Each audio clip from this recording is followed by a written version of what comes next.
You want to talk about it? I'd rather laugh about it. Let's get a little dark about it. On the Traumedy Show.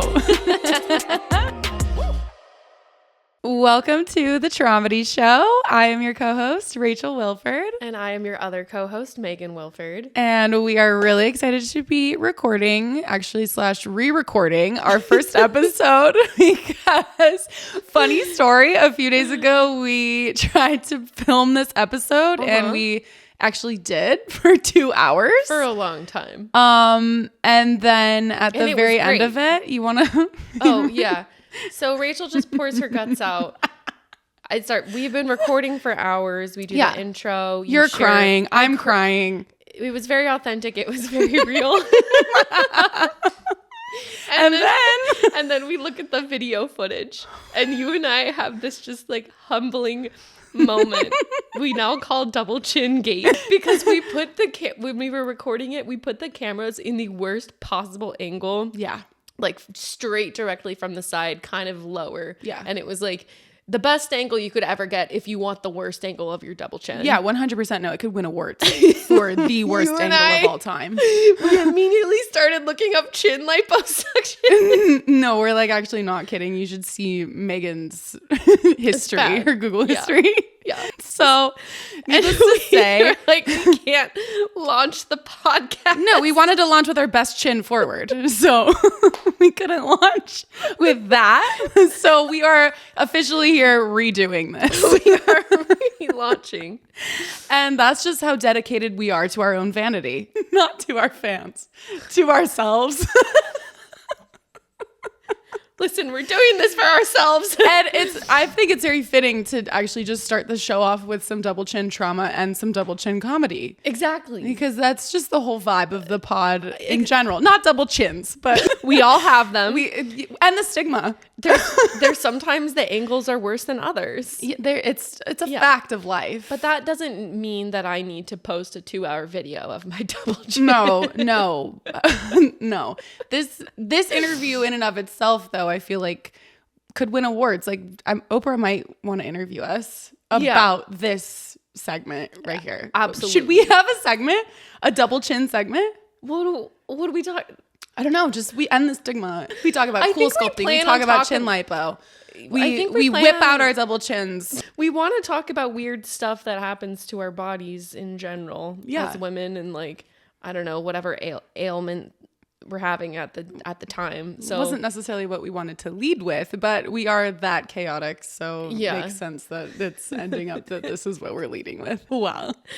Well, now that we have that, are you surprised that I didn't get married? Our listeners are like, oh, it's making sense now. She's getting a divorce and that one never got married. Okay. Welcome to our show. Yeah. We basically thought we were hilarious enough to start our own podcast. Basically. Let us know if you agree. If you don't tell me. No. Only just tell us if you agree. Don't tell us if you disagree. We don't want any dissenting opinions on this podcast. Please keep them to yourself. Oh my God. We're really starting off strong here. So now we're going to talk about my 10 years of trauma. No. The reason that we're here is, I mean, if you listen to our intro, it's just a 1 minute. Please, do that.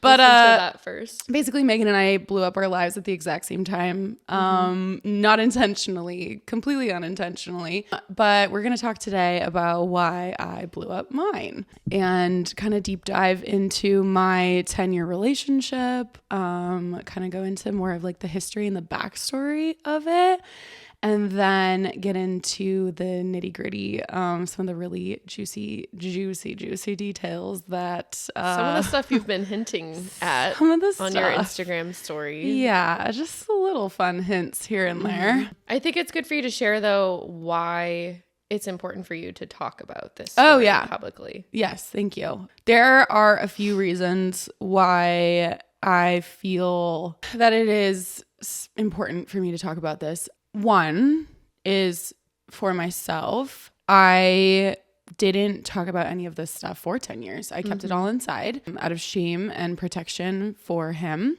And ultimately, that's kind of what kept me in it and kept him unaccountable, and kept me stuck and kept me in this shame spiral. And that I don't do anymore. So that's reason one. And reason number two is that when this all went down and I did finally leave him and I did finally start sharing little bits and pieces here and there, there's been so much good already that's come of it, just in like my little bubble of people that I know, like even literally today, my sister's friend reached out to me, and I was able to be a resource to her when she just left her boyfriend, who she found out was cheating on her in a similar way that I did. And it fully brought me to tears, because my whole thing is like, I just really want to turn this 10 years of crap into something good.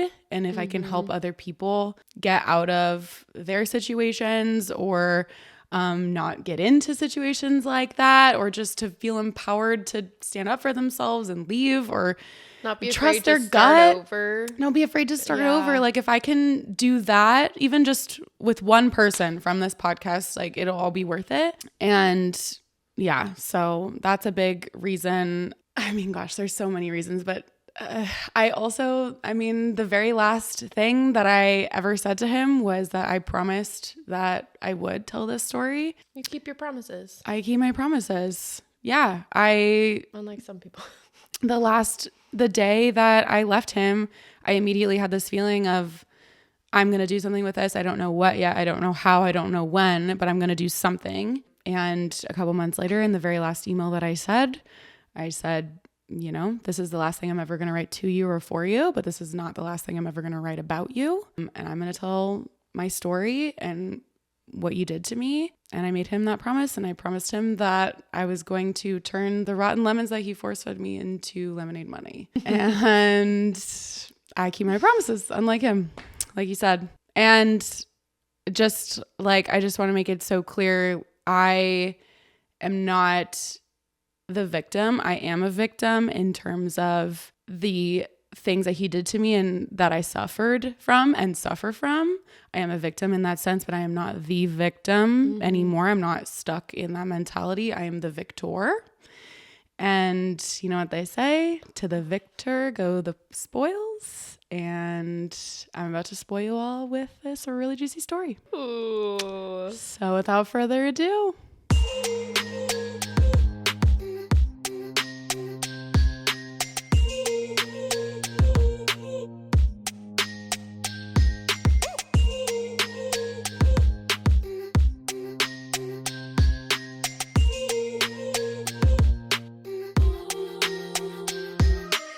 All right, setting the scene. We had to start with double chin. We had to. That was our most authentic. Yeah.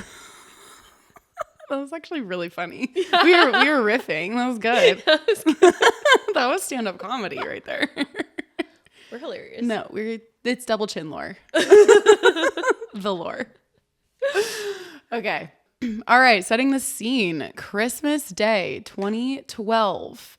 I am a senior in high school, 17 years old. Coming off the heels 8 months prior of a whole other relationship that we will get into at some point, that I think started my pattern of dating toxic men.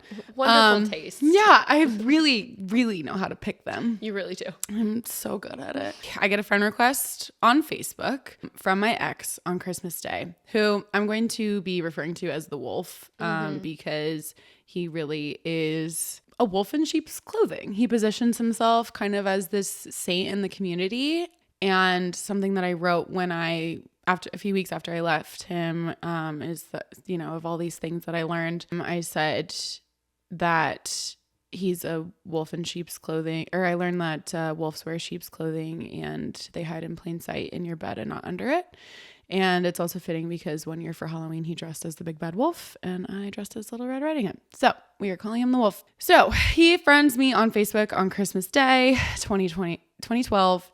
And I accept it. We have a lot of mutual friends. He lives in my same hometown. We'd never met before, but he's 3 years older than me. And a week later, he starts messaging me But at the time, I was very wary of weird men on the internet because I'd been getting a lot of weird messages from men around that time for some reason.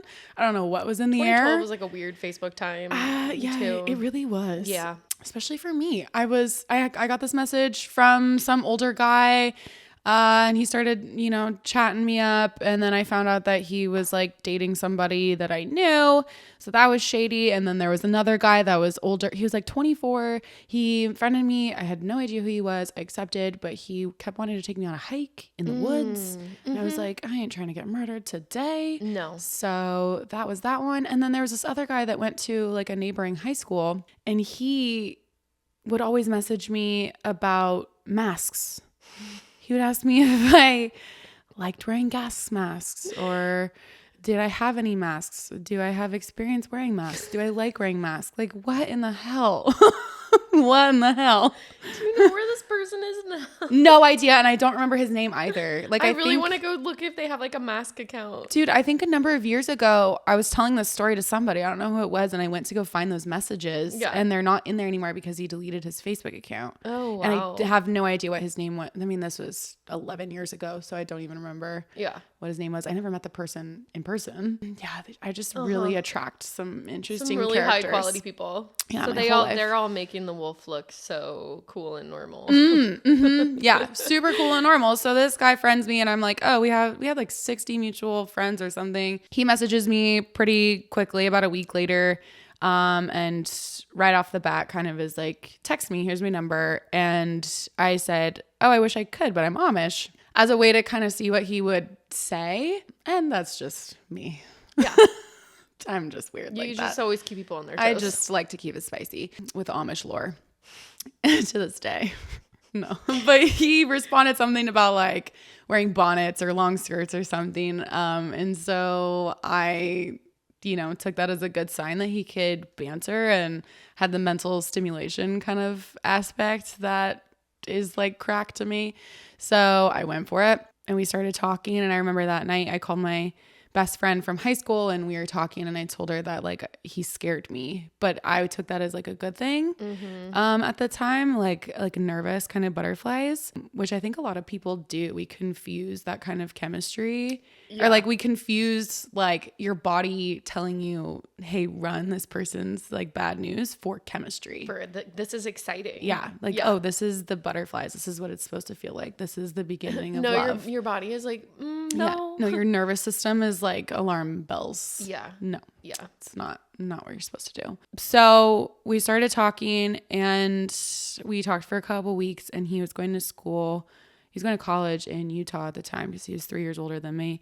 But a couple weeks into us talking, he drove back home to meet me.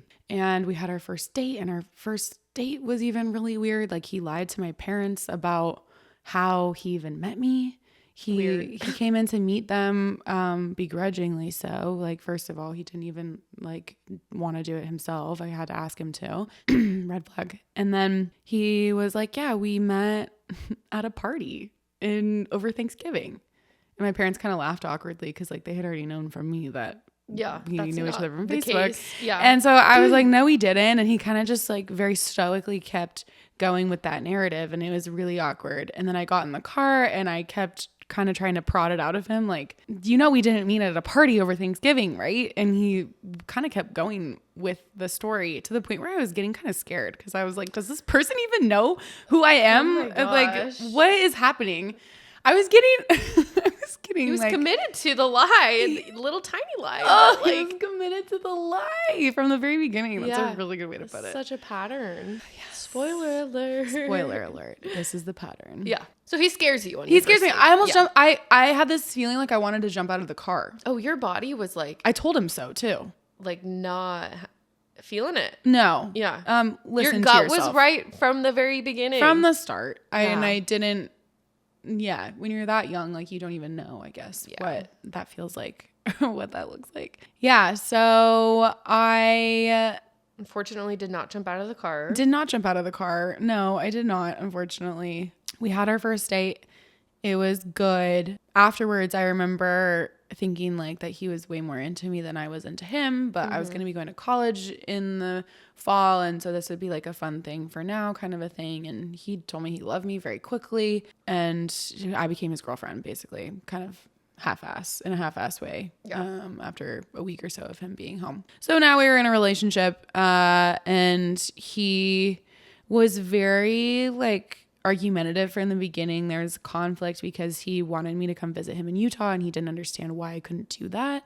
And I'm like, I'm 17. Literally a minor. I'm literally a minor, and you're 20 years old. My parents would never let me do that. Sorry. He didn't get it. He was kind of pushy like that. And then he came home. My birthday's in May. He was home for the summer by then. And I had this bonfire for my birthday. Actually, even before that, he tried to text me and his ex. He texted me and his ex in a group chat. Yes. So his ex, right before me, he sends me this picture randomly of him snowboarding, and it's in a group chat with a number I don't have saved in my phone. This was probably in like February or March. So we'd only been dating for a couple months. And I respond and go, "Who's this?"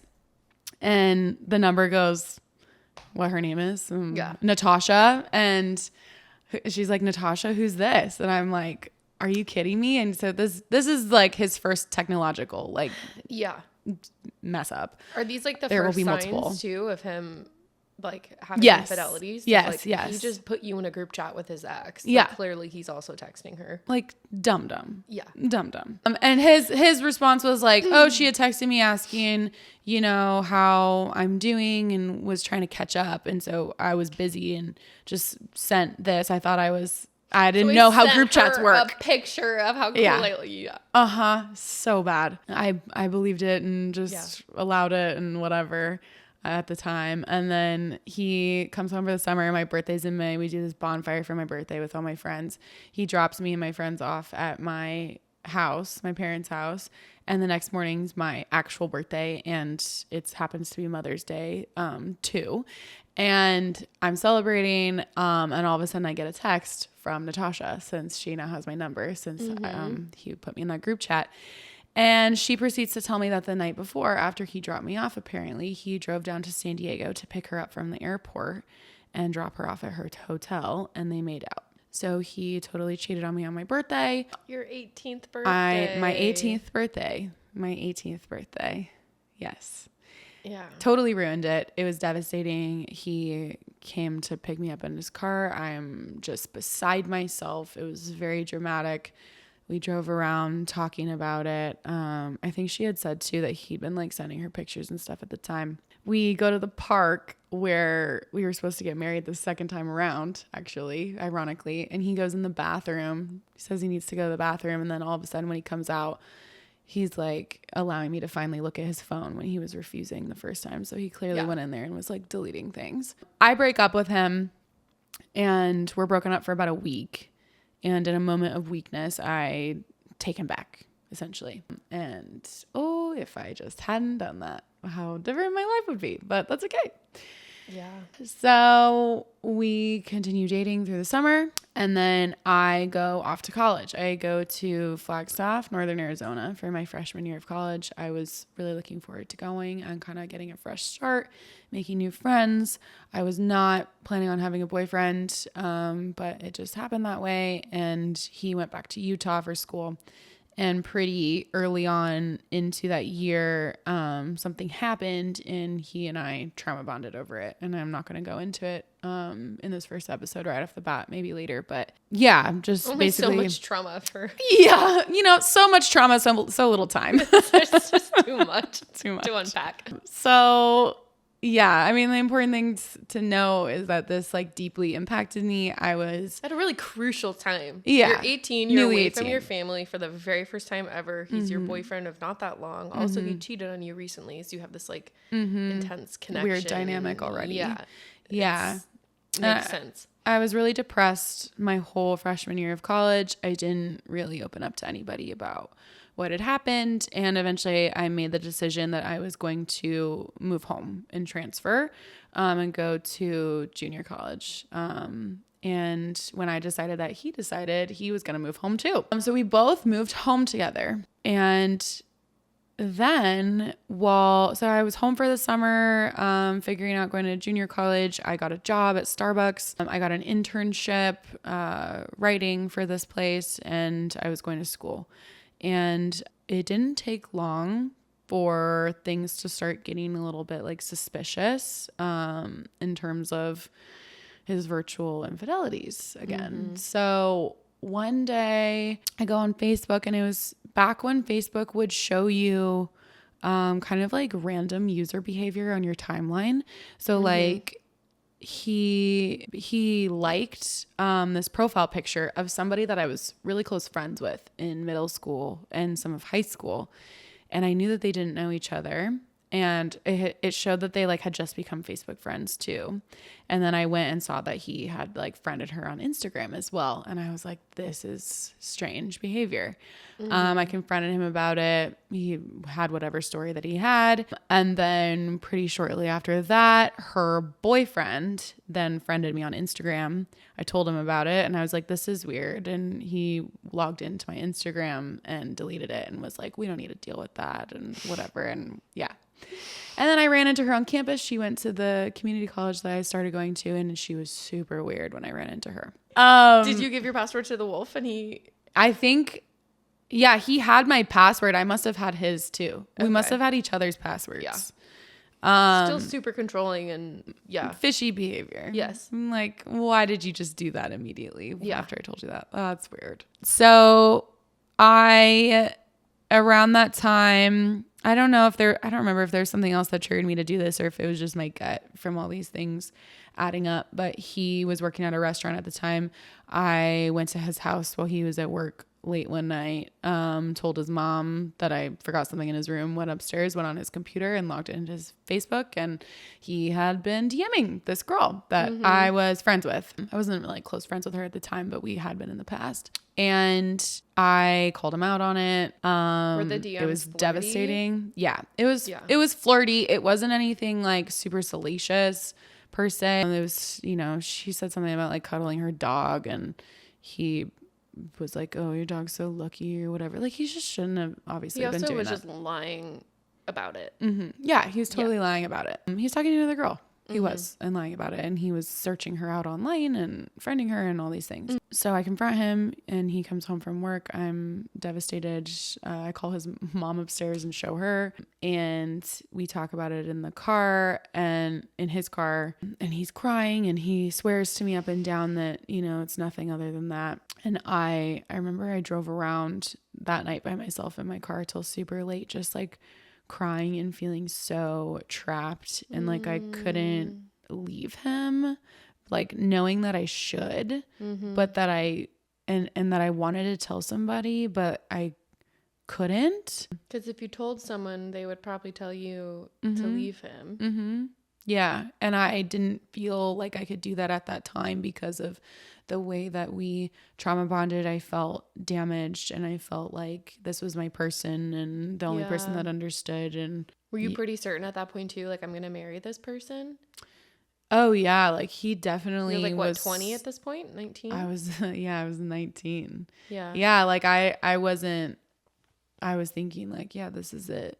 This is when you're 19 and you're in a serious relationship for a few years, it's easy to be like, oh, well, this is my person. You feel like you know everything. You feel like you're so smart. You know everything. Like, I did the same thing. Yeah. A lot of people do. Yeah. Like, I don't know, when you just really don't know anything. I mean, it's not that you don't know anything, but you'd like, it's just probably not your person, especially if they're cheating on you like multiple times. It's not your person. Run. Yeah.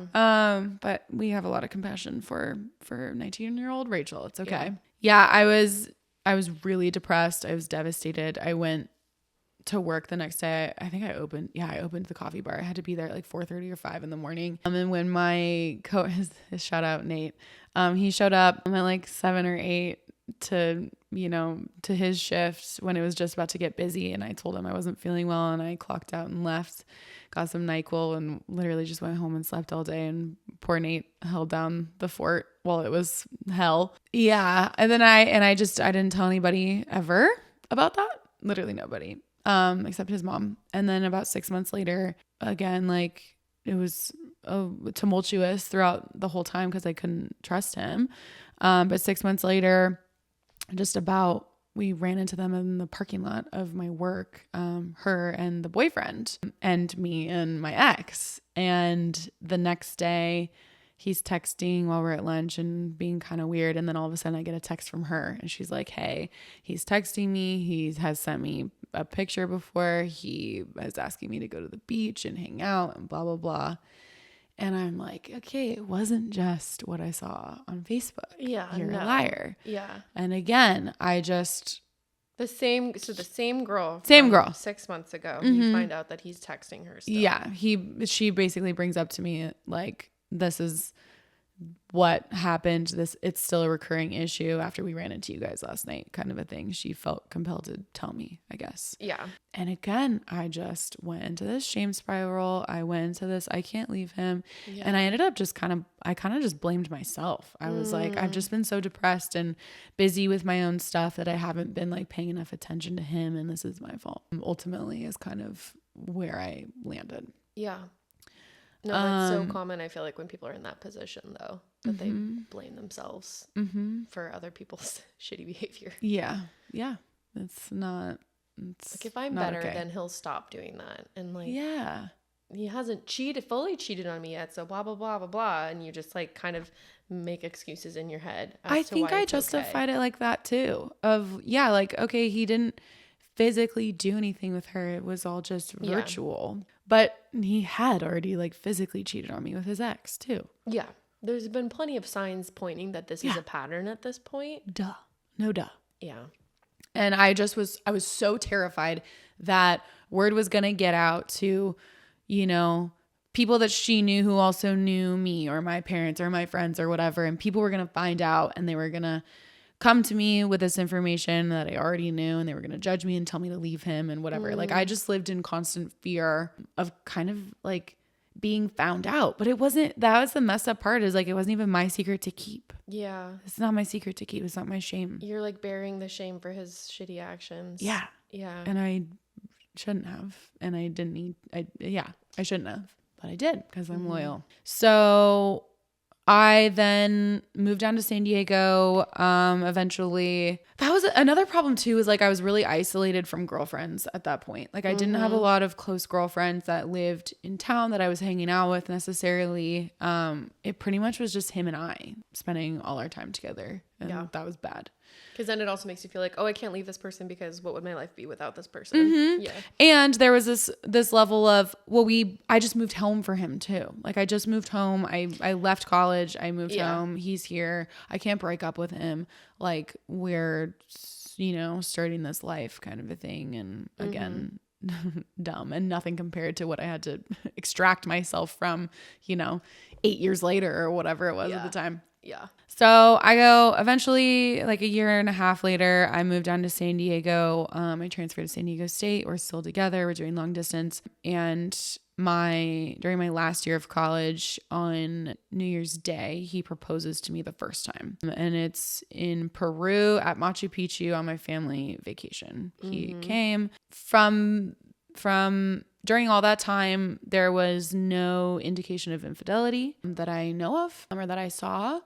And so I thought that, we had kind of worked through those things and we were okay. And so I, at that point, started planning a wedding. It's going to be this big old wedding in September of that year. So coming up, you're 22 at this point? I'm 22. Uh-huh. Yep. Yeah, he proposes to me New Year's Day, 2018, and I start planning a wedding. And at the same time, I have an internship. I'm finishing up school. I'm trying to graduate and get a job. A little busy. Just a little busy. And, I just thought I'd throw a nose job into that whole mess. I had a deviated septum. Like my nose had just gotten messed up from breaking it a couple times. And so was like, I'm going to get this fixed before my wedding. And I don't even think it would have been like fine for my wedding, honestly. Like it was such a long recovery. And I didn't get married, spoiler alert. So it's like my birthday, and then the next day is my graduation, and then the next day I get my surgery. Graduation nose job. Woo! Super typical. So I'm like, I look like I got hit by a truck. Yeah. I think the only picture of That's me in how you look every existence. Yeah. No different than any other day. You know? Yeah, exactly. Yeah. I was bedridden for like a week. And that's when he started kind of going MIA and things started getting strange. He just kind of was never around. He was unreachable all of a sudden. And I'm like literally laying there in pain, unable to do anything. And one time I call him and he's up like far away at this spot where he and I used to always go and eat like for fun with a couple other girls that were coworkers. And that was when it started being super fishy. Yeah. And when I finally recover and kind of like re-enter the world, all of a sudden he's kind of calling things into question. And he's like, I don't know if I want to get married. I'm really depressed. I'm not feeling super confident about this. And it kind of started this like snowball of events. And I one day go and look at his texts and see that he's been texting one of those coworkers that he took to lunch. I'm going to call her Grace. And he essentially had been having an emotional affair. I call him out for it. I'm freaking out. His mom is involved again. And this time we start couples therapy. And this is the first person I actually like tell about his other infidelities finally. And the couples therapy like ended up just kind of making it worse. It brought out just all these issues, and in the hour that we were with her, they would never get resolved. And then we would try to resolve them on our own, and it just spiraled. He told me that he like ended this emotional affair with Grace. I believed him, and then I surprised him at this event, A work event. yeah, in which he was sitting next to her. And so at that point I gave the ring back. I don't even think that was exactly when we broke up officially that time. I think it took like another week or so of just turmoil, but we did finally break up. Was it you who so it was you who eventually called it off? Yeah. I honestly, I think so. Like I gave I think so. When you saw it's so him with hazy Grace, though. when it was like, he made it very clear he wasn't talking to her anymore. Yeah. It was like, well, that's a lie. Yeah. I gave him the ring back at that point, but that's not officially when I ended it. I think I officially ended it in the Target parking lot, if I'm remembering correctly. A lot of stuff can go down in the Target parking lot. A lot of relationships end in the Target parking lot. Just as they begin. As they begin. It's the birthplace and the death place of so many relationships. And great deals. Target Red Card members, tap in. This is not sponsored by Target. But it should be. Target, hit us up. Need help ending your relationship with an abusive monster? Shop at Target. Dude, can you imagine if we got sponsored by Target? Oh, that'd be so cool. that'd be so cool. I love Target. I live at Target. Why digress? Yeah, I'm pretty sure I ended it in the Target parking lot. Gosh, which is actually really interesting because that's where, something else goes down in the Target parking lot 5 years later. Exactly. That same spot. The Talega Target? Gosh, yeah. Yeah, the deja vu moments just never cease to amaze me. What I want to point out too is like during all of this time when Rachel was deciding whether or not to end it, like I was definitely talking to you a lot. We had a lot of conversations about it, but the Grace situation I didn't know about. It was still something, even though like I was your best friend and we would tell each other everything, that was just something that you still, because I didn't know about any of the other, the only thing I knew about was on the 18th birthday when he kissed that other girl. And that happened. That was the one thing that I knew about. It's already really bad. That's already really pretty bad. I mean, you could be like, okay, you're 18. Like, if there was a lot of stuff to help make up, then okay. But like, when the marriage ended or the engagement, it was not something that you shared with anyone about the whole Grace situation. I didn't. I kept that for 5 years, and I blamed myself. I took the fall. Yeah. I told everybody that. And he blamed me too. He told me the reasons, were that I was selfish and I wasn't, loving him properly or whatever. And so I remember you saying that. I remember being so upset by that. Being like, You were really like, I honor you for taking, but like, I could tell that you were really like basically saying this engagement is failing because of me, which is so messed up. Yeah, that was, I blamed myself entirely. I was like, oh, he had this emotional affair because I, wasn't good enough in the relationship. And We'll talk about to just like connect yourself or tie yourself to a person even more as well, because then you think you're like not good enough for other people too. Yeah. All I did was just work on myself for the next like year. I read books, I listened to podcasts, I listened to sermons, all sorts of things. But never once did I tell anybody that he cheated, that he was cheating. And that was a big reason why we didn't get married. I didn't share that with literally anybody, not even I wasn't even going to therapy at the time. Yeah. I kept that in. And for about a month after we broke up, and like I'm a big journaler. I write down everything. And so I was looking back at my journal at this time, and there's these really pivotal moments in June when I leave him, and I'm very empowered, and you can see like kind of, the progression of how my mind is kind of changing, and I know it's the right thing for me. And then at the end of July, he shows up and comes knocking on the door, and I allow it. And the rest of the journal, which is like 90% of it, is just anxiety, just pages and pages and pages of anxiety after I let him back in. And so for this whole next year, I basically just felt like a crazy person. Like I really just kind of sat. I moved down to Carlsbad. I got the job. I moved in with a friend at the time, canceled my wedding, which was like, there's so much shame associated with that for me too, and embarrassment. Of just like everybody, knows I'm a failure. Everybody, all these, it's sad. It's sad. It was really sad. Yeah. And I was excited to get married. Like I planned all this. I had the dress. I did. Like, I was married at this time too. Yeah. Megan had just gotten married 2 years prior. Like Megan too. Yeah. It was 2016 when I got married. Yeah. So 2 years prior, you had gotten married. Yeah. It was just kind of like, I don't know. It was kind of like the path for people in our family, I guess, or like maybe people in general. Christians in general. For sure. I mean, definitely people in our family, like all my siblings and my parents also got married really young. I feel like in general, like in Christian communities. And yeah, it was not now when I hear that someone, props to people, but when I hear someone is 22 and getting married, I'm like, are you sure? Yeah. But when I was engaged getting married, and when you were engaged, no one really was like, are you sure?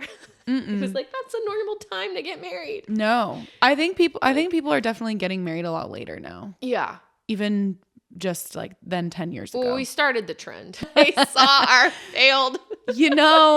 I like to think so. I like to think that I started the trend of like get engaged but don't get married. Like as many times as you can. And people now will just wait till they're 30 to get married when they see what happened with me. Yeah, so. Exactly. I'm still shooting for a couple more. Does anyone else want to be Rachel's next fiance? My next failed fiance? Maybe I'll keep the ring this time. God. Okay. So you moved to Carlsbad. I moved to Carlsbad. I'm a crazy manic person.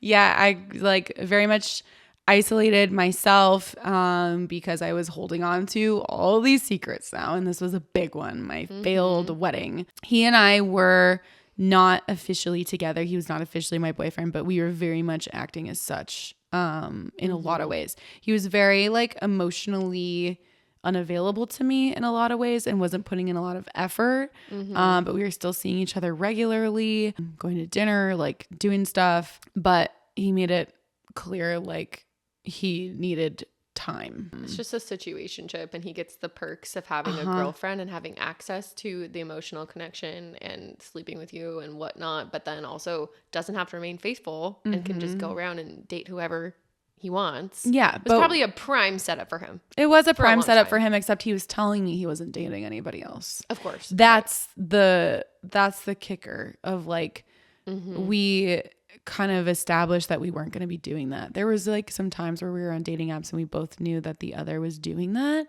but he swore to me up and down that nothing ever progressed with Grace. Like she went off to college, and because she was 18 at the time. When all of that was going down. And so then she went off to college in the fall. When he was 25? 25, turning 26. I'm legal adult, I suppose. In theory. Yeah. So a year goes by, and in my head, I'm like, okay, my timeline is, we're going to be re-engaged by next summer. And obviously that didn't happen. I'm finally, after a year of living in that chaotic limbo, I am ready for a change, and I kind of open myself up to it. The same day that I do, I meet somebody. It was my friend Taylor's husband's birthday, and his friend was in town from somewhere else, and he is interested in me, gets my number, and we start seeing each other. But before I even go on a date with him, do anything with him, I ask the wolf for permission, and he gives it to me. And so I do it. This person, we'll call him Jack. So Jack and I go on a date. We end up hooking up days later.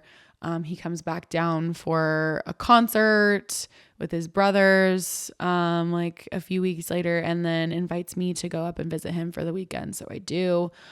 All the while, I'm asking the wolf for permission pretty much every step of the way. He really had so much control. Yeah. Yeah. He really did. And I just communicate with courtesy too. Yeah. I'm really loyal. That was the expectation that you and the wolf had set, was that if we were with other people, you asked permission. He was not doing that. No, he was not doing that, and I didn't know. Yeah. I just was like, oh, he's just taking time for himself. He's really working on himself. He is so faithful and loyal to me. He's not doing anything with any other women. It's just me. I thought it was so romantic. So Jack starts dating somebody seriously, and tells me, and so he and I are done after a couple months, and I knew it wasn't going to be anything serious anyway, so no harm, no foul. And at that point, the wolf was pretty distraught at how kind of involved I had gotten with this other guy. And so when things ended with him, he was essentially stoked to kind of then, be with me. And so that's when things kind of started up a little bit more seriously with him and I again. And that's when COVID happened. So COVID happened, and during COVID, and 6 months into COVID, we started kind of reintegrating him into things with my family and friends. And he and I started kind of traveling a bit more. And then I eventually started reintegrating into his family and things like that. And we were fully back together. We were full-fledged boyfriend and girlfriend, together. Mid 2020? Mid 2020. Yeah. We were officially together again. Yeah. And that went on for a couple years, and to the point where people started wondering okay, why are they not engaged again? Yeah. I was wondering why we weren't getting engaged again. What was kind of the holdup? Yeah. I felt like we were the healthiest that we'd ever been. I felt like we had taken time apart and kind of worked on ourselves and come back together in a healthy way. It really felt like a fresh start with our families and friends. And we really reintegrated with each other's circles in a way that we hadn't ever had before, which felt really healthy to me. So then it was 2023. 2022. When you get engaged again? Yeah, 2022. 22, yeah. I start planning, I planned a whole surprise birthday trip for him for his 30th birthday coming up in August. I planned it for 9 months. I started planning it in January. I flew out his friends. Best freaking. I coordinated this whole camping trip, his favorite place. It was a bitch and a half to set up and get it was on Catalina Island. I had to get everybody on the ferry. We had to pack food for the weekend, get all our gear hauled over to the other side of the island, and get set up for the weekend. When was the Hawaii birthday trip? The year before? Yeah, that must have been, because there was multiple, I feel like he was just dangling an engagement in front of you. Oh no, Hawaii was during that time that I was planning it. It was March or something. Hawaii was, so I for his birthday or his Christmas present, I bought him a trip to Kauai that we took in May over my birthday. Yeah. And then, he also went on my family trip to Maui in June. Just knowing what was going on. It's the time really bad during these trips. It's really bad. But he was definitely dangling like a proposal for, like, you kept thinking like it's gonna be December, like he said by the end of the year, he said by, and so finally, like, it hadn't happened yet, but you still have been planning this giant 30th birthday party for him. Yeah. Yeah. We definitely been talking about getting engaged, and like, he was kind of, you know, definitely dangling it, like you said, and like, oh, we're, you know, we're not quite there, but we're close. And I just really want us to be in a good spot before I do this. And I really want us to be like really healthy and really happy when we do this and when we do this again and blah, blah. And I'm like, yeah, okay, prior trauma from us being engaged the first time. Like, I get it, whatever. That's kind of how I explained it away. And you just kept thinking of like, how could I be a better girlfriend, or how can I be how can I work on myself? Like, and it was just like, pretty much. And oh my gosh, that's the whole time. That's what I was doing. Yeah. Because he just, we'll get to it. It's like, yeah, it's really sad and kind of heartbreaking to look back on. Like, I really, gosh. And if you just really go through so my much journals, faith, it's like, okay, I didn't, like, I'm going to do this for him today. And I'm going to, you know, not bring this up today. And like all these mantras and all these things I'm thankful for and whatever, like all these things I'm working on. And like, he got worse and I got better over those 5 years. Like, those first 5 years were very just like juvenile, kind of like virtual flirting, unhealthy relationship, unhealthy, you know, patterns. And the second 5 years, I really thought that, like, I mean, I definitely worked on myself. I definitely grew as a human being. I thought that he had, but he actually got so much worse and like sinister, honestly. Like, it's shocking how sinister. So, yeah. So during this time, I'm planning this extravagant, like really sentimental 30th birthday for him. And in the meantime, I'm taking him to Hawaii twice. Once with my family and once just him and I. Thought he was going to propose the first time. He did not. His birthday trip comes around. We do it. All his friends come. It's great. And then next thing I know, kind of, I think, honestly, and I think he said this, because of that birthday trip and that like grand gesture, it kind of was this like catalyst for him to propose. The Catalina catalyst. The Catalina catalyst. You know, they always talk about the Catalina wine mixer, but don't sleep on the Catalina catalyst for engagement. Didn't know about the wine mixer, but you've never seen Step Brothers? No. Oh no, we're outing you. We're outing you so hard to the world that you've never seen Step Brothers? No. Okay, fear not, audience. I will get her to watch this movie. I probably wasn't allowed to watch it. When did that even come out? The Catalina wine Step Brothers? Gosh, I don't know. Get out the iPad. Wait, now I'm doubting myself. Are you watching a movie that you shouldn't have when you were younger? I'm pretty positive. Yeah, it's the Catalina. Yeah, the Catalina wine mixer Step Brother. Wow. Oh, you should see what I just typed on this iPad. It's really bad. Oh, I'm not on your Wi-Fi. Oh, we'll never know then. Wait, no, I'm on it. I'll cut this. Don't worry. The Catalina wine mixer Step Brothers. Yeah. Okay. Thank God I wasn't wrong. When did Step Brothers come out? Okay. Though? Step Brothers came out. Okay. What's your guess? 2008. You actually got it right. It's 2008? Yeah, it came out in 2008. Okay, so I was in 8th grade, and yeah, I'm assuming is it a rated R movie? Yeah. Okay, so I mean, it's kind of appalling that I know. Since then, as an adult who's been allowed to watch rated R movies for like. Also, I did watch rated R movies when I wasn't supposed to, but for some reason, I've just never seen Step Brothers. You're just outing yourself in so many ways now. But I know like some of the memes from it. I know the Step Brothers lore. I just haven't seen. Ooh, the Step Brothers lore. We need to watch that movie. Yeah. So. Okay. Catalina wine mixer. Catalina catalyst. He proposes a second time at the spot where we had our first date. And the Catalina catalyst leads him to proposing again. Yeah. Okay. Yeah. Yeah. Just connecting it. In November of 2022. And I didn't know at the time that it was like a very rushed kind of half-assed proposal. Yeah. But you did. Yeah. I mean, like we'd all been waiting for it for a really long time at this point. And then all of a sudden it was like a Sunday and he's like, I'm proposing Friday. And we were all like, oh, okay. One of your best friends was out of town, so she couldn't even make it. Your mom last minute threw together like an engagement party, had a bunch of people over. She like got it catered. I ordered it. It was like almost too late to order a custom cake. Like we were all just like, okay, it's happening now. His mom didn't even know till the day of, I don't think.